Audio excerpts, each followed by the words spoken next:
Coraline, Chapter 12. Her mother shook her awake gently. "Coraline," she said, "darling, what a funny place to fall asleep. And really, this room is only for best. We looked all over the house for you." Coraline stretched and blinked. "I'm sorry," she said, "I fell asleep." "I can see that," said her mother. "And wherever did the cat come from? He was waiting by the front door when I came in, shot out like a bullet as I opened it." "Probably had things to do," said Coraline. Then she hugged her mother so tightly that her arms began to ache. Her mother hugged Coraline back. "Dinner in 15 minutes, said her mother. "Don't forget to wash your hands, and just look at those pyjama bottoms. What did you do to your poor knee?" "I tripped," said Coraline.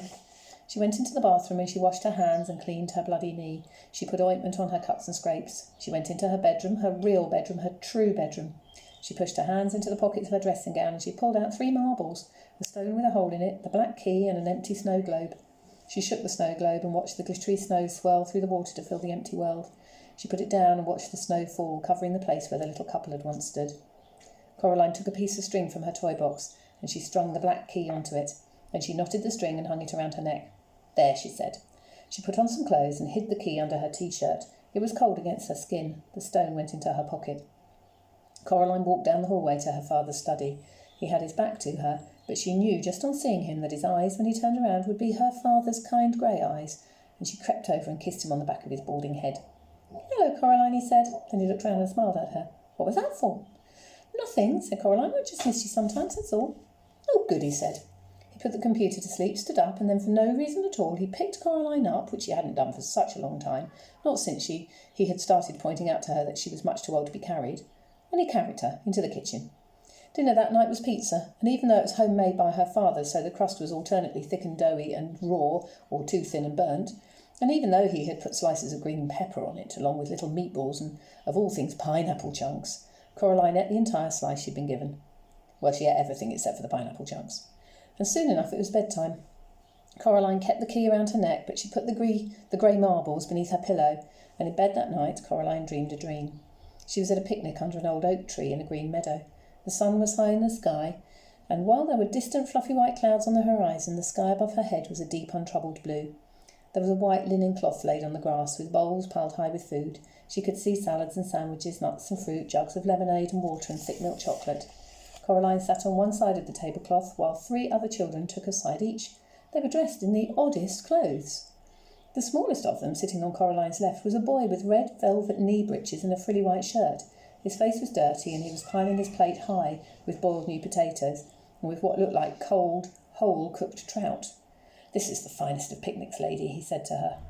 "Yes," said Coraline, "I think it is. I wonder who organised it." "Well, I rather think you did, miss," said a tall girl sitting opposite Coraline. She wore a brown, rather shapeless dress and had a brown bonnet on her head which tied beneath her chin.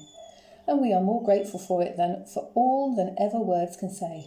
She was eating slices of bread and jam, deftly cutting the bread from a large golden brown loaf with a huge knife, then spooning on the purple jam with a wooden spoon. She had jam all around her mouth. "Aye, this is the finest food I've eaten in centuries," said the girl on Coraline's right. She was a very pale child, dressed in what seemed to be spider's webs with a circle of glittering silver set in her blonde hair. Coraline could have sworn that the girl had 2 wings, like dusty silver butterfly wings, or bird wings, coming out of her back. The girl's plate was piled high with pretty flowers. She smiled at Coraline as if it had been a very long time since she'd smiled, and she'd almost but not quite forgotten how. Coraline found herself liking this girl immensely. And then, in the way of dreams, the picnic had ended and they were playing in the meadow, running and shouting and tossing a glittering ball from one to another. Coraline knew it was a dream then, because none of them ever got tired or winded or out of breath. She wasn't even sweating. They just laughed and ran in a game that was partly tag, partly piggy in the middle, and partly just a magnificent romp. 3 of them ran along the ground, while the pale girl fluttered a little over their heads, swooping down on butterfly wings to grab the ball and swinging it up again into the sky before she tossed the ball to one of the other children. There's a picture here of the pale girl, if you can see it. And then, without a word about it being spoken, the game was over, and the 4 of them went back to the picnic cloth where the lunch had been cleared away, and there were 4 bowls waiting for them, 3 of ice cream, 1 of honeysuckle flowers piled high. They ate with relish. "Thank you for coming to my party," said Coraline, "if it is mine." "The pleasure is ours, Coraline Jones," said the winged girl, nibbling another honeysuckle blossom. "If there were but something we could do for you to thank you and to reward you." "Aye," said the boy with the red velvet breeches and the dirty face. He put out his hand and held Coraline's hand with his own. It was warm now. "It's a very fine thing you did for us, miss," said the tall girl. She now had a smear of chocolate ice cream all round her lips. "I'm just pleased it's all over," said Coraline. Was it her imagination, or did a shadow cross the faces of the other children at the picnic? The winged girl, the circlet in her hair glittering like a star, rested her fingers for a moment on the back of Coraline's hand. "It is over and done with for us," she said. "This is our staging post. From here we three will set out for uncharted lands, and what comes after no one alive can say." She stopped talking. "There's a but, isn't there?" said Coraline. "I can feel it like a rain cloud." The boy on her left tried to smile bravely, but his lower lip began to tremble, and he bit it with his upper teeth and said nothing. The girl in the brown bonnet shifted uncomfortably and said, "Yes, miss." "But I got you three back," said Coraline. "I got Mum and Dad back. I shut the door. I locked it. What more was I meant to do?" The boy squeezed Coraline's hand with his. She found herself remembering when it had been her trying to reassure him when he was a little more than a cold memory in the darkness. "Well, can't you give me a clue?" asked Coraline. "Isn't there something you can tell me?" "The Bedlam swore by her good right hand," said the tall girl, "but she lied." My governess," said the boy, "used to say that nobody is ever given more to shoulder than he or she can bear." He shrugged as he said this, as if he'd not yet made up his mind whether it was true or not.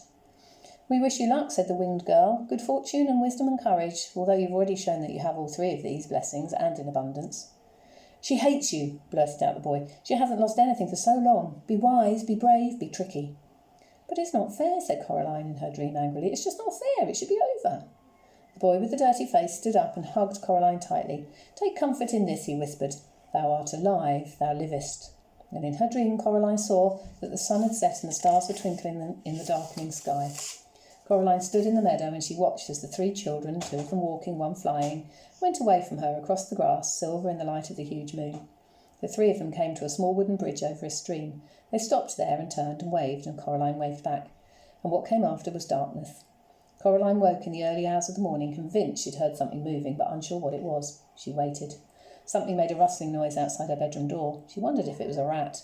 The door rattled. Coraline clambered out of bed. "Go away," said Coraline sharply. "Go away, or you'll be sorry."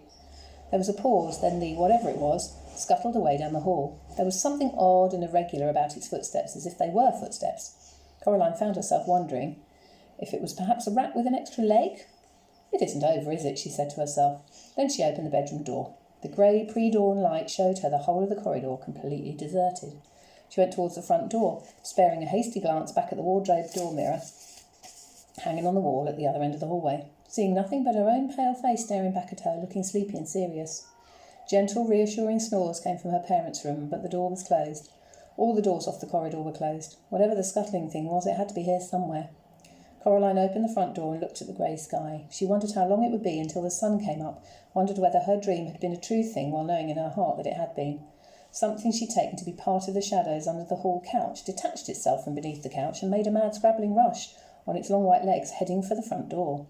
Coraline's mouth dropped open in horror, and she stepped out of the way as the thing clicked and scuttled past her and out of the house, running crab-like on its too many tapping, clicking, scurrying feet. She knew what it was, and she knew what it was after. She'd seen it too many times in the last few days, reaching and clutching and snatching and popping black beetles obediently into the other mother's mouth. 5-footed, crimson-nailed, the colour of bone. It was the other mother's right hand. It wanted the black key. That's the end of chapter 12. There's a picture of the hand.